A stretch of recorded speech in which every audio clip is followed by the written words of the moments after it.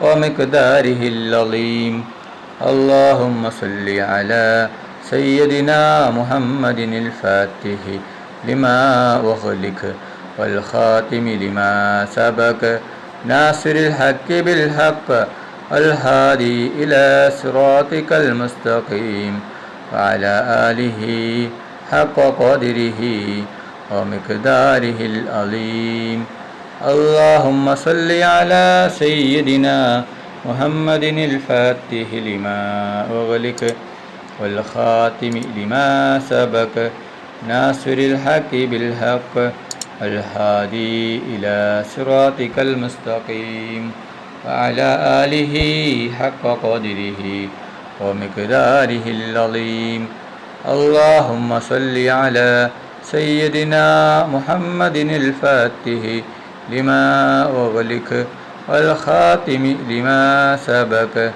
ناصر الحق بالحق والهادي إلى صراطك المستقيم وعلى آله حق قدره ومقداره العظيم اللهم صل على سيدنا محمد الفاتح لما أغلق والخاتم لما سبق ناصر الحق بالحق الهادي إلى صراطك المستقيم وعلى آله حق قدره ومقداره العظيم اللهم صل على سيدنا محمد الفاتح لما أغلق والخاتم لما سبق ناصر الحق بالحق الهادي إلى صراطك المستقيم وعلى آله حق قدره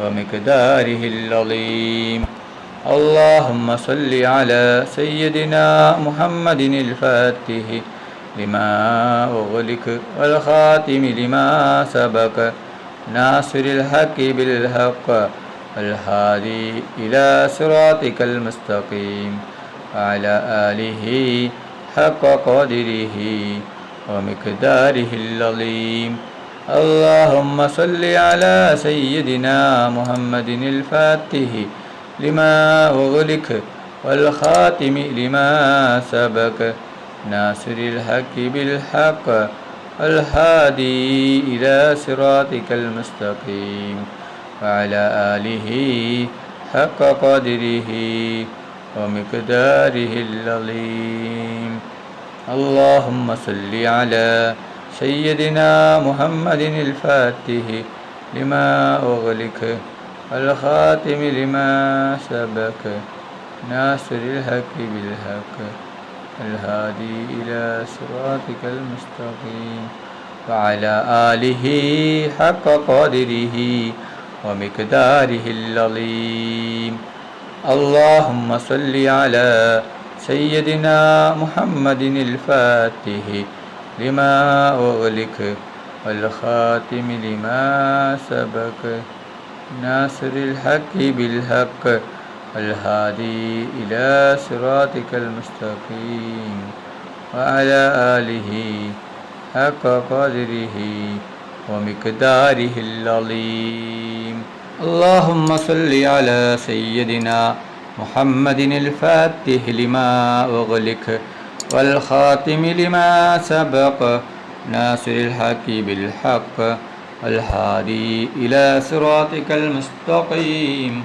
وعلى آله حق قدره ومقداره العظيم اللهم صل على سيدنا محمد الفاتح لما أغلق والخاتم لما سبق ناصر الحق بالحق الهادي إلى صراطك المستقيم وعلى آله حق قدره ومقداره العظيم اللهم صل على سيدنا محمد الفاتح لما أغلق والخاتم لما سبق ناصر الحق بالحق الهادي إلى صراطك المستقيم وعلى آله حق قدره ومقداره العظيم اللهم صل على سيدنا محمد الفاتح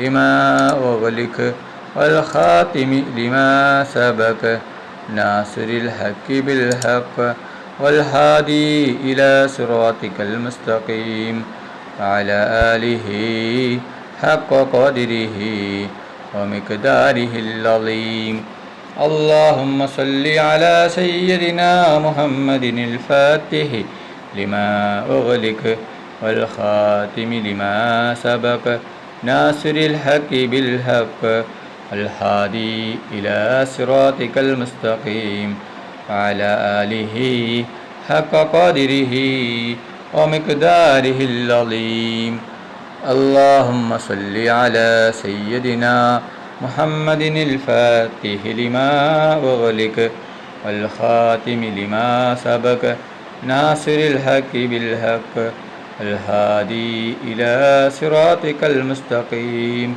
وعلى آله حق قدره ومقداره العظيم اللهم صل على سيدنا محمد الفاتح لما أغلق والخاتم لما سبق ناصر الحق بالحق الهادي إلى صراطك المستقيم وعلى آله حق قدره ومقداره العظيم اللهم صل على سيدنا محمد الفاتح لما أغلق والخاتم لما سبق ناصر الحق بالحق الهادي إلى صراطك المستقيم وعلى آله حق قدره ومقداره العظيم اللهم صل على سيدنا محمد الفاتح لما أغلق الخاتم لما سبق ناصر الحق بالحق الهادي إلى صراطك المستقيم وعلى آله حق قدره ومقداره العظيم اللهم صل على سيدنا محمد الفاتح لما أغلق والخاتم لما سبق ناصر الحق بالحق الهادي إلى صراطك المستقيم وعلى آله حق قدره ومقداره العظيم اللهم صل على سيدنا محمد الفاتح لما أغلق والخاتم لما سبق ناصر الحق بالحق الهادي إلى صراطك المستقيم وعلى آله حق قدره ومقداره العظيم അള്ളാഹു സുബ്ഹാനഹു വതആല നമ്മുടെ മജ്ലിസ് കബൂൽ ചെയ്യട്ടെ. ദുആക്ക് ഇജാബത്ത് കിട്ടുന്ന മജ്ലിസായി അള്ളാഹു സുബ്ഹാനഹു വതആല നമ്മിൽ നിന്നും സ്വീകരിക്കട്ടെ. ഈ മഹത്തായ മജ്ലിസിൽ ഒരുമിച്ച് കൂടിയ ദിക്റുകൾ ചൊല്ലിയ സ്വലാത്തുകൾ ചൊല്ലിയ എല്ലാവർക്കും അള്ളാഹു സുബ്ഹാനഹു വതആല അർഹമായ പ്രതിഫലം നൽകി അനുഗ്രഹിക്കട്ടെ. നമ്മുടെ മനസ്സിലുള്ള എല്ലാ ഉദ്ദേശങ്ങളും എല്ലാ ആഗ്രഹങ്ങളും എല്ലാ ആവശ്യങ്ങളും അള്ളാഹു സുബ്ഹാനഹു വതആല ഈ മജ്ലിസിൻ്റെ ബർക്കത്ത് കൊണ്ട് ഈ ദിവസത്തിൻ്റെ ബർക്കത്ത് കൊണ്ട് അള്ളാഹു സുബ്ഹാനഹു വതആല എത്രയും പെട്ടെന്ന് പൂർത്തിയാക്കി തരട്ടെ. എല്ലാ പ്രയാസങ്ങളും ബുദ്ധിമുട്ടുകളും വിഷമങ്ങളും ടെൻഷനുകളും കടങ്ങളും സങ്കടങ്ങളും ദുഃഖങ്ങളും രോഗങ്ങളും അല്ലാഹു സുബ്ഹാനഹു തആല മാറ്റിത്തരട്ടെ. ദുആയിലേക്ക് കിടക്കുകയാണ്. എല്ലാവരും ആത്മാർത്ഥമായി ആമീൻ പറയുക. ആമീൻ. അൽഹംദുലില്ലാഹി റബ്ബിൽ ആലമീൻ. അല്ലാഹുമ്മ സ്വല്ലി അലാ സയ്യിദിനാ മുഹമ്മദിൻ വഅലാ ആലി സയ്യിദിനാ മുഹമ്മദ്. അല്ലാഹുവേ, മുസ്ലിമായി ജീവിച്ച് മുസ്ലിമായി മരിപ്പിക്കുന്ന മുത്തഖീങ്ങളിൽ നീ ഞങ്ങളെ ഉൾപ്പെടുത്തണം അല്ലാഹ്. മുഅ്മിനായി ജീവിച്ച് മുഅ്മിനായി മരിപ്പിക്കുന്ന മുത്തഖീങ്ങളിൽ നീ ഞങ്ങളെ ഉൾപ്പെടുത്തണം അല്ലാഹ്. മരിക്കുന്ന അവസരത്തിൽ പൂർണ്ണ ഈമാനോടുകൂടി മരിപ്പിക്കണം റഹ്മാനെ. റഹ്മാനും റഹീമുമായ അല്ലാഹ്, മരിക്കുന്ന അവസരത്തിൽ ലാ ഇലാഹ ഇല്ലല്ലാഹ് മുഹമ്മദ് റസൂലുള്ളാഹ് എന്ന ഷഹാദത്ത് കലിമ ചൊല്ലി പുഞ്ചിരിച്ചുകൊണ്ട് സ്വർഗത്തിൻ്റെ ഫോട്ടോ കണ്ട് മരിപ്പിക്കുന്ന മുത്തഖീങ്ങളിൽ നീ ഞങ്ങളെയും ഉൾപ്പെടുത്തണം അല്ലാഹ്. റഹ്മാനും റഹീമുമായ അല്ലാഹ്, ഞങ്ങൾ പാവികളാണ്, ദോഷികളാണ്, ഒരുപാട് തെറ്റുകുറ്റങ്ങൾ ചെയ്തവരാണ് അല്ലാഹ്. ഞങ്ങൾക്ക് നീ പുറത്തു തരണം അല്ലാഹ്. ഞങ്ങൾക്ക് നീ മാഫാക്കണം അല്ലാഹ്. ഞങ്ങൾ അറിഞ്ഞും അറിയാതെയും രഹസ്യമായും പരസ്യമായും ഒരുപാട് തെറ്റുകൾ ചെയ്തു കൂട്ടിയവരാണ് അല്ലാഹ്. ഞങ്ങൾക്ക് നീ പുറത്തു തരണം അല്ലാഹ്. ഞങ്ങൾക്ക് നീ മാഫാക്കണം അല്ലാഹ്. റഹ്മാനും റഹീമുമായ അല്ലാഹ്, ഒരുപാട് ആളുകൾ ഞങ്ങളിൽ നിന്ന് മരണപ്പെട്ടു പോയിട്ടുണ്ട്. കുടുംബക്കാർ മരിച്ചു പോയിട്ടുണ്ട്, അയൽവാസികൾ മരിച്ചു പോയിട്ടുണ്ട്, ഉസ്താദുമാർ മരിച്ചു പോയിട്ടുണ്ട്, നാട്ടുകാർ മരിച്ചു പോയിട്ടുണ്ട്, ഉപ്പ മരിച്ചവരുണ്ട്, ഉമ്മ മരിച്ചവരുണ്ട്, മക്കൾ മരിച്ചവരുണ്ട്, സഹോദര സഹോദരിമാർ മരിച്ചവരുണ്ട് അല്ലാഹ്.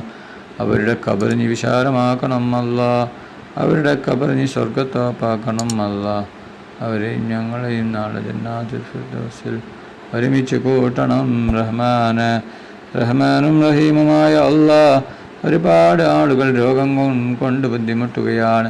പലരും മാരകമായ രോഗങ്ങൾ കൊണ്ട് ബുദ്ധിമുട്ടുകയാണ്. പലരും ഹോസ്പിറ്റലിലാണ്, പലരും ഐസിയുവിലാണ്. ഡോക്ടർമാർ പോലും കൈയൊഴിഞ്ഞ രോഗമാണ് റബ്ബേ. നീ ശിഫ നൽകണം അല്ലാഹ്. പൂർണ്ണ ശിഫ നൽകണം റഹ്മാനെ.